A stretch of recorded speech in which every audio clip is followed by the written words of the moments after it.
These are some of the challenges we have. What I'd like to do, and I got a little bit of time here, we're going to address just a couple of these challenges. So attention. It's almost magical. We could actually, we've measured this, we can see changes in the brain as a result of attention. But if I don't have your attention, I can't teach you. And there's so many devices out there these days and so many distractions that just maintaining your attention can be really, really difficult. And people have all different kinds of attention abilities. Here's a quick question for you. How long do you think the average student can actually pay attention before they have to have a break of some kind? How long can a student attend to you? So what's a couple minutes? How much? I heard 10 minutes, 3 minutes. Okay, 3 minutes. 5 minutes. There's a 10 minutes, I like that. 1 minute. That's sad. All right, all kinds of different amounts of time.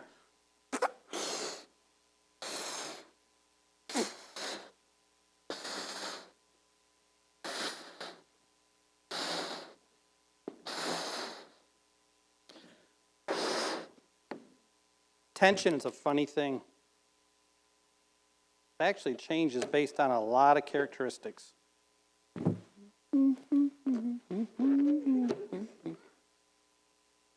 Now,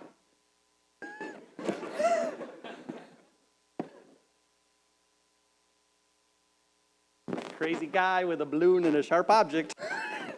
Ooh, and the microphone's here. You'll want to keep heads up on this one. Okay, now what I need is a volunteer. Nobody has to move. You'll do. I just look for somebody who winces a little. Now, here's the thing, and what I'm after.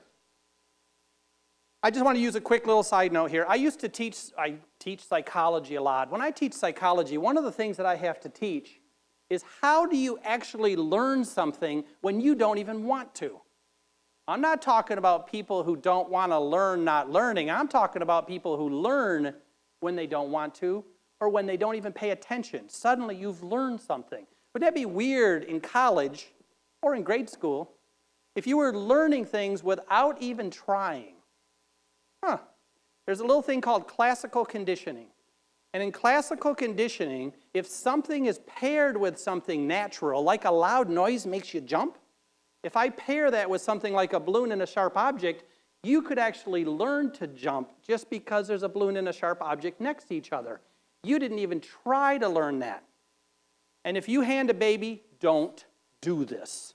If you hand a baby a balloon and a sharp object or let a baby chew on a balloon, by the way, public service announcement, that's how babies die. Because a loud noise also makes you gasp. And if there's flying pieces of rubber around your mouth at the time you go, you swallow it. So if you ever see a baby chewing on a balloon, please walk over and say, you might not want to do that. You could kill your baby. There's probably a different way to word it. Okay, now, real serious thing though. Okay, but here's the deal. Watch this. When I get ready to jab this balloon, pay attention to every fiber of your body, as much, your stomach as much as anything. See if you get a sense in your stomach. You ready? Oh, wait a minute. All right, how many people felt something in their stomach when I did this? Raise your hand. Or the back row, that's amazing. Okay, so here's the thing I'm after. I'm going to put this over. Actually, I got to pop it or else there's some people here who won't concentrate. So just a moment. There. I didn't want to hurt anybody. Now, that was about 4 minutes from the time I blew up that balloon. Used to be when I taught classical conditioning that I would go to the board and I would say unconditioned stimulus, unconditioned response, and I would turn around and the students were going, oh, are you going to provide those PowerPoint presentations so I can watch them later? Right? Kind of what it goes like. I pull out a balloon. I did that just a couple of weeks ago. 400 students in a class, and every student in the classroom looking at me going, what is that crazy dude going to do now? And then we talked a little bit about this, and what we learned was that if you take something naturally occurring like the smell of baked goods in your home, and later you smell baked goods, you think, wow, there's something I remember from that. If you peel an orange, or you eat some pineapple or pumpkin, and your grandmother used to always make this special thing for you that was out of an orange or pineapple or pumpkin, you can peel this and smell it, and it's like she's right there. You learn to associate that smell with her. Those are things that your brain will naturally do, and they will pair things for you. And the reason is, and it's really important, is as you go through life, there are certain things that you need to have affective responses toward. You have to know what's good and what's bad, and you can't keep relearning them all the time. Because, well, quite frankly, it's tiring and it's dangerous. You don't need to learn that every time you crash a car into another car that it hurts. You do it once. There are people who will get in a car accident and not get back in a car for years. I had my sister that I talked about earlier. She didn't drive for 5 years because a drunk driver went through a stoplight and hit her car, drove it through the intersection and up against a telephone pole and wrapped it around the pole. And that was what she experienced. She couldn't get into an automobile. I wasn't even driving. She wouldn't even get in an automobile for a while. But that's that classical conditioned response. I wanted to pitch that up there because of attention. If we can do something to draw the attention of the students, it changes the entire learning process. Multitasking. Ooh. We have a generation coming along that will explain to you how good they are at multitasking. Heard this one? Yes, I could do 2, 3 things at a time. I can certainly text while I'm listening to you.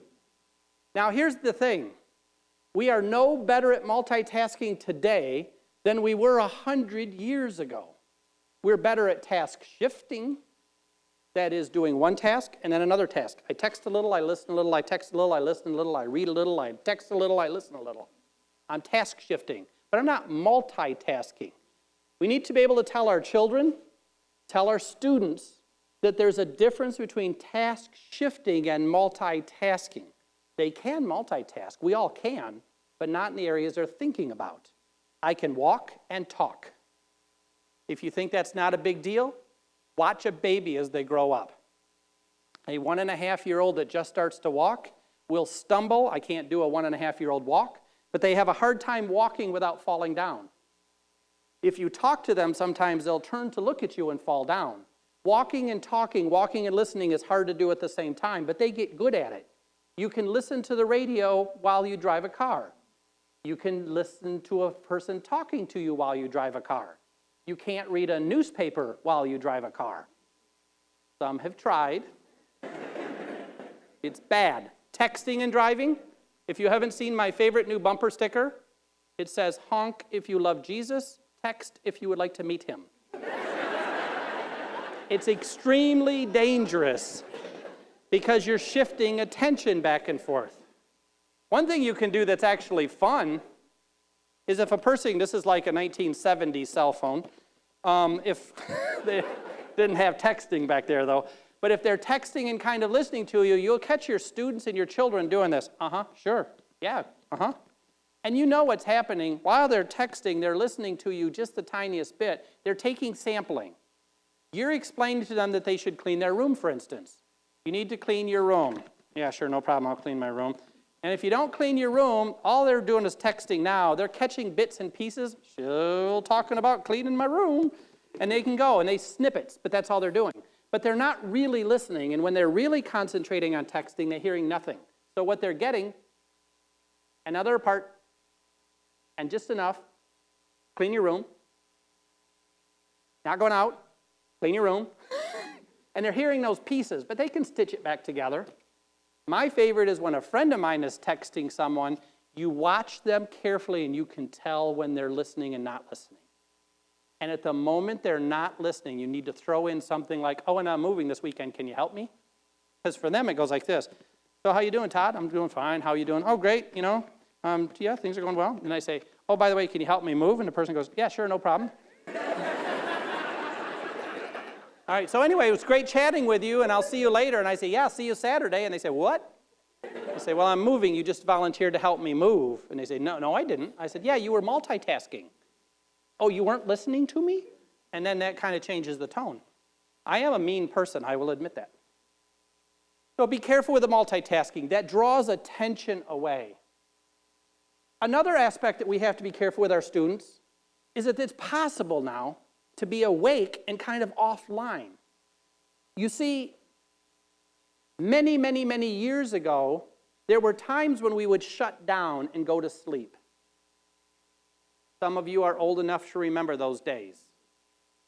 The television would go off, the stores would close, there was nothing to do, so you just go to sleep. Nowadays, the youngsters, I'm just old enough, the kids these days, the youngsters, you can watch TV all night long, you can text your friends all night long, you can go to stores that are open all night long, you could get absolutely exhausted and you just keep going. And what the brain will do, and we know it does this, the brain will keep the functions going that allow you to just operate, but you cannot do any serious thinking. In fact, driving, I don't know about here, but in the States there was a study done one time. Once you hit a certain level of fatigue, it's the same danger as drinking and driving. So people will drive tired, and they're just as dangerous as driving drunk, and they don't know it because they're just going. They'll sit in the classroom and say, I can't get this, I don't understand. And the answer is because you're exhausted. So we have to somehow get our students and our children to take naps once in a while, or at least sleep a few hours a night. Because we now know that sleeping is where we consolidate memories and we form long-term memories. It's really, really important for the memory process. It's also very important for creativity.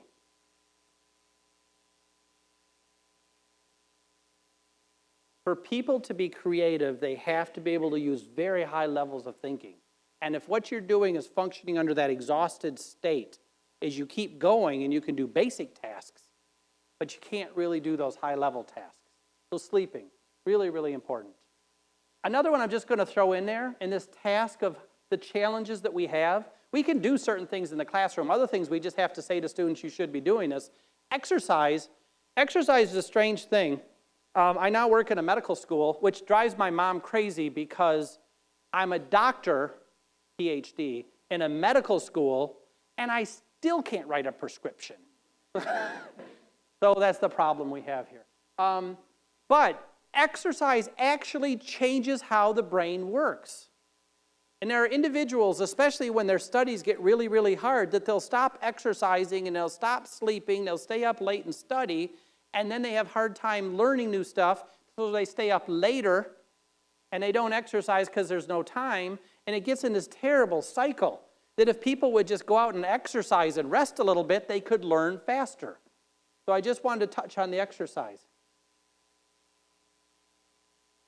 As I'm kind of hitting just a couple of the tops of the joys and challenges of teaching, one of my other favorite quotes is the man, and this is Ralph Waldo Emerson, so this is many, many years ago. The actual quote was, man, I stuck woman in there, who can make hard things seem easy is the educator.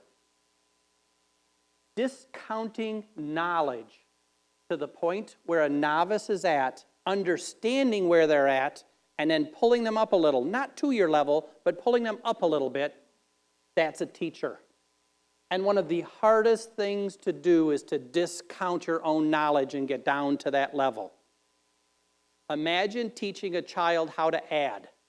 You would have to take away all of your knowledge of how to add.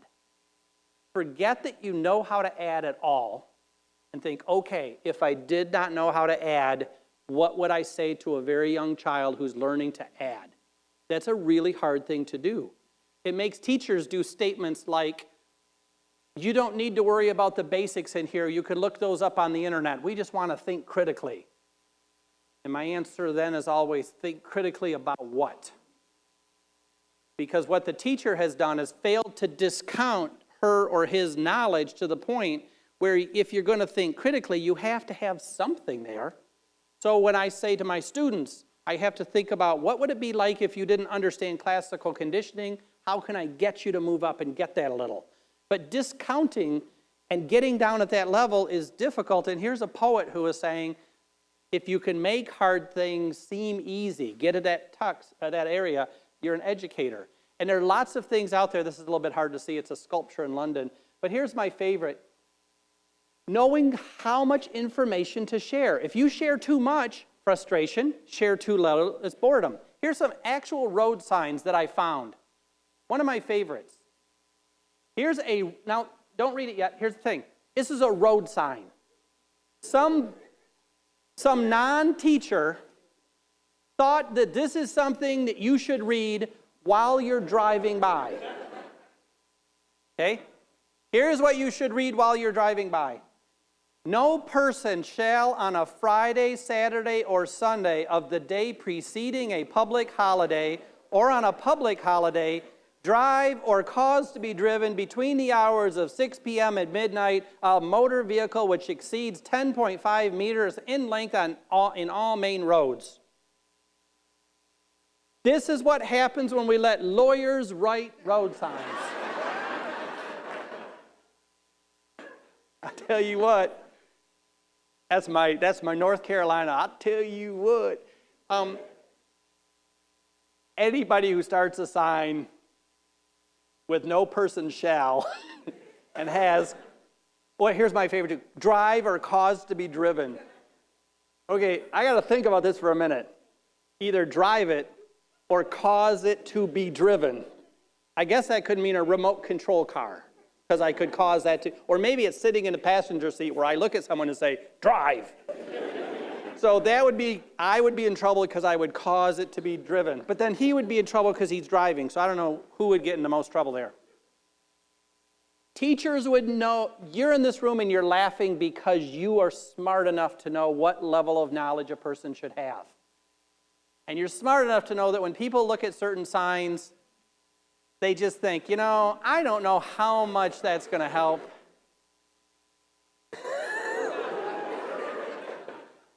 This is in the United States.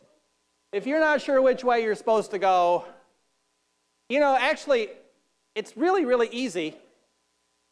All of these are straight and all of these are left. They could have come up with a different sign that basically said, you know what, I would probably write a sign up there that said, either go straight or turn left. You're half and half.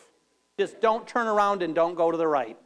So we could do that. But these are complicated things. So as you're teaching, we have to think, how hard is it to break it down? And this goes all the way back to the beginning. How hard is it to break down? It is hard. It's a difficult task to know because this is a lot of information that must be transmitted. It's just not being done well here. That is important information up there. It probably is because of processing, getting through the road and all this other thing. It's important. These are important pieces of information, but the individual doing them didn't know how to do them. Just about out of time. So let me just hit another area here. If a child can't learn the way we teach, maybe we should teach the way they learn. I'm going through a big chunk of my life right now, and it's one of these things that I'm trying to do. So here's something I just give you an idea for. If 3 times you say to yourself, this is ridiculous, or this shouldn't happen, the 3rd time you say it, start to do something to change it. Because if not, all we do is say over and over and over again, this is ridiculous, that shouldn't happen, I can't believe they do that. If it's my mom, it's like, I can't believe, you're eating snacks after school. I can't believe you're eating snacks after school. You shouldn't be eating snacks right now. The next day, you shouldn't be eating snacks right now. You shouldn't be eating them after the school. The next day, you shouldn't be eating those snacks. Why are you eating those snacks? What's some advice from my mother at this point? Yes, get rid of the snacks.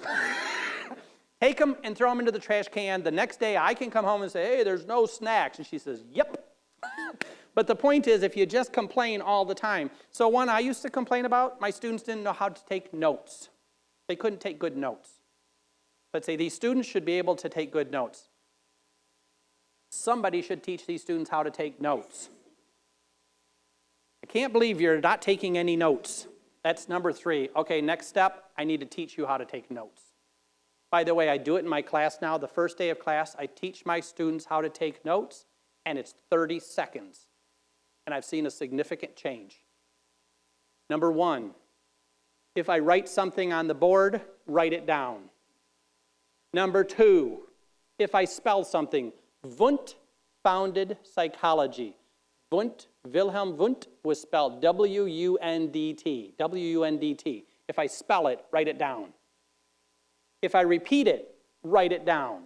Psychology was founded in 1879. 1879. That was an interesting year. 1879 with Wilhelm Wundt. Write it down. Number 4, if there's a dramatic pause, write down something. If I write it, write it. If I spell it, write it. If I repeat it, write it. If I pause, write it. Done. My students, the next class period, started taking better notes. I don't know why somebody else didn't teach them that, but I quit complaining about it. The big chunk up here, though, is that we have to think about the difference between being teaching-centered, that is, I'm the one who's really thinking about how it should all be done. It feels a lot like I must cover chapter 4. That's very teaching-centered. I have to cover chapter 4. We could look at learner-centered. What do you as the learner need? And then I start thinking about how best should I teach so that you can get it. Last one is learning-centered. That's the one I like. Learning-centered looks at the concept of what is to be learned. How do I as the teacher and you as the student all work together to make this happen? This is kind of cool because teachers are not all the same in their teaching, which means learner-centered can only work sometimes. It's also because learners are different. But the big thing is, learner-centered makes me a little bit nervous too, because every time the learner says, but this is what I need, that doesn't mean it's true. Sometimes students, sometimes children don't know what's best for them. And that point, we have to say, we have to learn this. This is what is the best way to go. So learning-centered works well. By the way, do you want to know if you're really, really a learning-centered person or a teaching-centered person? If the students aren't necessary for you to teach, they're not necessary, you're teaching-centered. If there was nobody in the room and you taught exactly the same way, then you're a very teaching-centered person. Getting the students involved is a huge, huge component. Ooh, three. We have to also look at how we're doing things and just keep in mind that the mediocre teacher tells, that's the lecture.